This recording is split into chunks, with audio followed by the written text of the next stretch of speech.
আমি ডাক্তার শঙ্কর কুমার দে, উপজেলা প্রাণী সম্পদ কর্মকর্তা হিসেবে কালীগঞ্জে কর্মরত আছি। প্রিয় খামারিবৃন্দ, আপনারা যারা স্বল্প পুঁজিতে অল্প সময়ে বিজ্ঞানসম্মত উপায়ে গরু হৃষ্টপুষ্টকরণ করতে চান, তাদের জন্য আমি ধারাবাহিকভাবে কিছু টিপস তুলে ধরব। আমাদের প্রথমে গরু ক্রয়ের ক্ষেত্রে যে বিষয়টা ইম্পর্টেন্ট বিষয়, সেটা হলো জাত নির্বাচন। আমাদের কুরবানির বাজারেতে দেশি জাত যেগুলো বিশেষ করে আমাদের শাহিওয়াল, সিন্ধি, এই জাতীয় গরুগুলোর কিন্তু ডিমান্ড থাকে বেশি। আমাদের এদিকটা খেয়াল রাখতে হবে। এরপরে আমাদের খেয়াল রাখতে হবে রং। যেহেতু লাল, কালো এই জাতের গরুগুলোর আমাদের বাজারে বেশি চাহিদা থাকে, আমরা এটা একটা খেয়াল করব। আর আমরা যারা আরেকটু এক্ষেত্রে আমাদের এছাড়া আমরা হলস্টাইন ফ্রিজিয়ানের ক্রস গরু নির্বাচন করতে পারি। সেক্ষেত্রে হয়তো বা আমাদের ইনভেস্টমেন্টটাও বেশি হবে, কিন্তু সেক্ষেত্রে আমরা আউটপুটটাও বেশি পাবো। আমাদের গরু ক্রয়ের পরে যে বিষয়টা ইম্পর্টেন্ট, আমরা সাধারণত আমাদের দেশে যেটা দেখা যায়, খামারিরা পর্যায়ক্রমে গরুগুলো ক্রয় করে। তার খামারে হলো 5টা গরু আছে, পরে আবার তারা আবার 5টা ক্রয় করে। এক্ষেত্রে আমাদের 2টা ঘর রাখতে হবে শেড হিসাবে। একটাই হচ্ছে আমরা কোয়ারেন্টাইন হিসাবে 15 দিন রেখে দিব। কোয়ারেন্টাইনে রাখার পর যদি দেখি আমার গরু সুস্থ আছে, সেক্ষেত্রে আমরা ভ্যাকসিনেশন ও কীটনাশকের পরে পরবর্তী শেডে সেটা পাঠানোর ব্যবস্থা করব। এরপর আমাদের গুরুত্বপূর্ণ যে বিষয়টা খেয়াল করতে হবে, আমাদের যে গরুটা থাকা যে শেড, সেটা অবশ্যই সুন্দর হতে হবে। সুন্দর, যথেষ্ট আলো বাতাস চলাচলের ব্যবস্থা হতে হবে। অর্থাৎ তার ছাদটা অন্তত 15 থেকে 20 ফুট উঁচু হতে হবে। এতে কি হবে, পর্যাপ্ত আলো বাতাস চলাচল করবে, ঘরের ভেন্টিলেশনটা ভালো থাকবে এবং গরু সুস্থ থাকবে। এক্ষেত্রে ঘরের চারিপাশটা খোলামেলা থাকতে হবে, যাতে পর্যাপ্ত আলো বাতাস চলাচল করতে পারে। এবং বন্ধ করে ফেলি তো, বলেন স্যার। চালু করিস। আমাদের খেয়াল রাখতে হবে যাতে ঘরটা পর্যাপ্ত আলো বাতাস চলাচল করতে পারে এবং যথেষ্ট আরামদায়ক হয়। এখন আমি যে গুরুত্বপূর্ণ বিষয়টা আলোচনা করব, সেটা হলো কৃমি মুক্তকরণ। কৃমির ওষুধ খাওয়ানো আর কৃমি মুক্তকরণ বিষয়টা কিন্তু এক না। আমাদের অধিকাংশই খামারিরা ভুল করে থাকে তার গরুর ওজনের ক্ষেত্রে। হয়তোবা তার গরুর ওজনটা 400 কেজি, সে মনে করে তার গরুর ওজন 5 মণ, অর্থাৎ 200 কেজি। এক্ষেত্রে তারা যে কৃমির ওষুধটা খাওয়ায়, সেটা পরিপূর্ণ কৃমি ধ্বংস করতে সক্ষম হয় না এবং আন্ডার ডোজে হয়ে যায়। এটা অবশ্যই খেয়াল করতে হবে। এক্ষেত্রে গরুর ওজন নির্ণয় করাটা খুবই গুরুত্বপূর্ণ একটা বিষয়। কৃমি মুক্তকরণের ক্ষেত্রে আমরা বাজারে বোলাস ট্যাবলেটও পাওয়া যায়, আবার ইনজেক্টর ফর্মেও পাওয়া যায়। আমাদের অনেক খামারের মধ্যে ধারণা আছে ইনজেকশনও করতে হবে, আবার ট্যাবলেটও খাওয়াতে হবে। এটা আসলে একটা ভ্রান্ত ধারণা। আমরা যদি ট্যাবলেট খাওয়াতে চাই, সেক্ষেত্রে সঠিক ওজন হিসেব করে সঠিক ডোজে দিতে হবে। আর যদি ইনজেকশন দিতে চাই, সেটাও অবশ্যই ডোজ পূর্ণ করে দিতে হবে। আমাদের বাজারে বিভিন্ন ফর্মে কৃমিনাশক ওষুধ পাওয়া যায়, যেমন ট্রাইক্লাবেন্ডাজল, লিবামাজল ফর্মে পাওয়া যায় বোলাস ট্যাবলেট।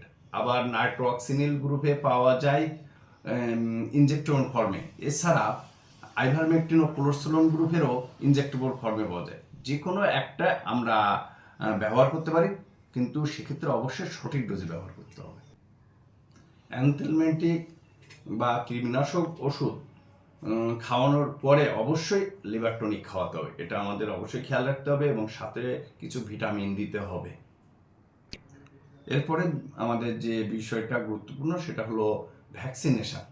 আমরা যেহেতু খুব অল্প সময়ের জন্য আমরা হৃষ্টপুষ্টকরণ করে থাকি, সেক্ষেত্রে যেন কোনো ক্রমেই আমার গরুটা অসুস্থ না হয়, সেদিকে আমাদের খেয়াল করতে হবে। এক্ষেত্রে আমরা খুরা রোগে, FM foot and mouth disease রোগের যে ভ্যাকসিনটা, এবং এলএসডি লাম্পি স্কিন ডিজিজের ভ্যাকসিনটা, এবং অ্যানথ্রাক্স ভ্যাকসিনটা অবশ্যই আমরা আমার গরুকে প্রয়োগ করব।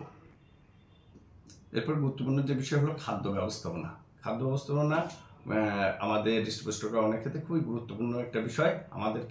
আমরা জানি আমরা যে খাবারটা দিই, সাধারণত 3টে ভাগে বিভক্ত থাকে। একটা হলো আঁশ জাতীয় খাবার। আঁশ জাতীয় খাবারের মধ্যে আবার আছে রসালো আঁশ জাতীয় খাবার, যেটা আমরা ঘাস বলি, আর শুকনো আঁশ জাতীয় খাবার আমরা খড় বলে থাকি। এছাড়া রয়েছে দানাদার খাবার।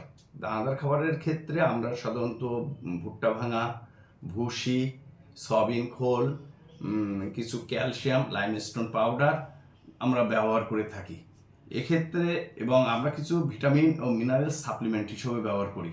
সেক্ষেত্রে আমাদেরকে অবশ্যই দানাদার খাবারের ক্ষেত্রে ফিট ফর্মুলেশন করে খাওয়াতে হবে।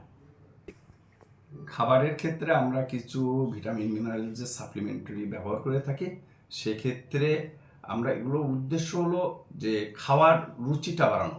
গরু যত বেশি খাবে সেটা মাংসে রূপান্তর হবে।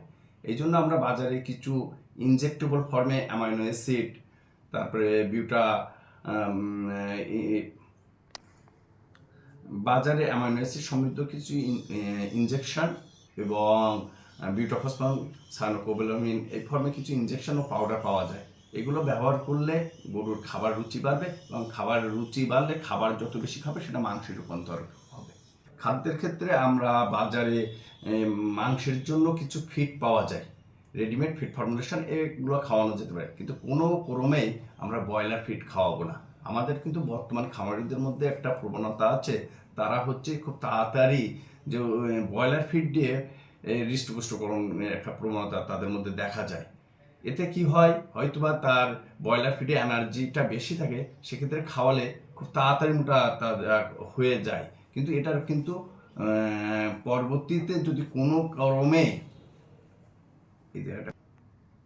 আমাদের খামারিদের মধ্যে ব্রয়লার ফিড খাওয়ানোর কিছু প্রবণতা দেখা যায়, আমরা তাদের ক্ষেত্রে অনুরোধ করব আপনারা ব্রয়লার ফিডটা অবশ্যই অ্যাভয়েড করবেন।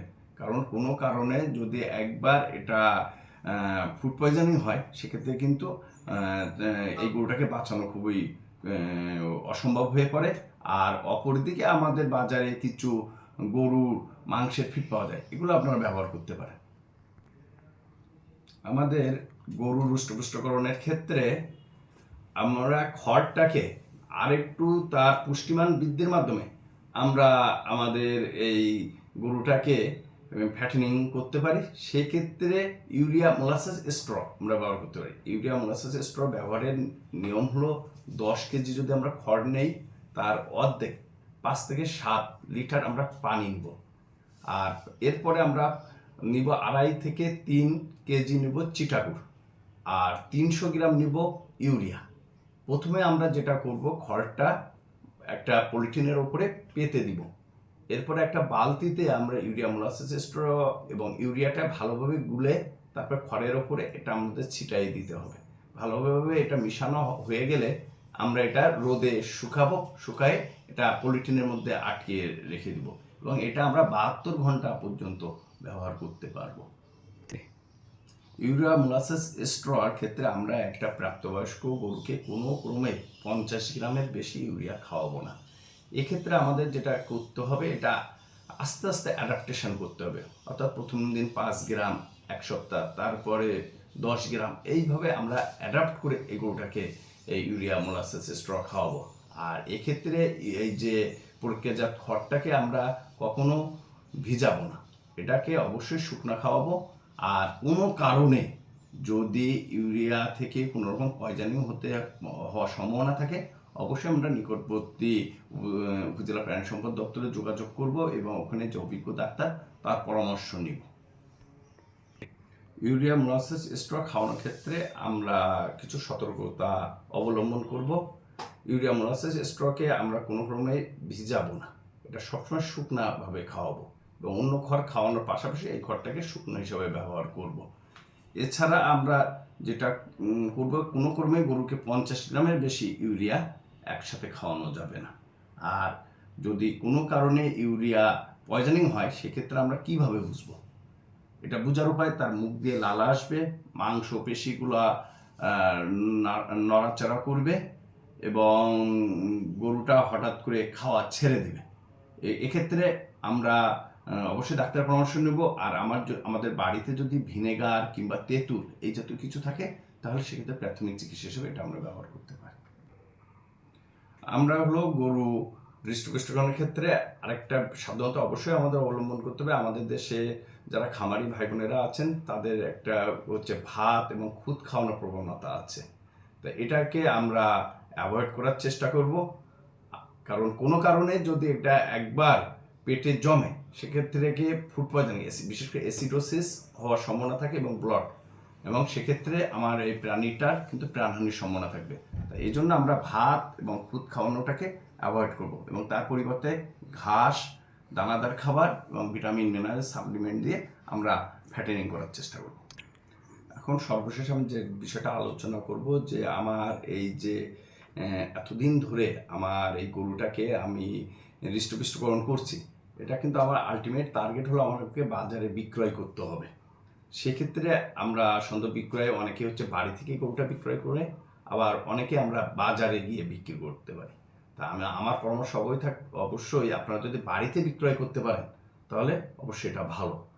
আর যদি আপনারা বাজারে নিয়ে বিক্রি করতে চান সেক্ষেত্রে অনেকে বেশি করে খাওয়ায়ে তারা বাজারে হাটে নিয়ে যায়।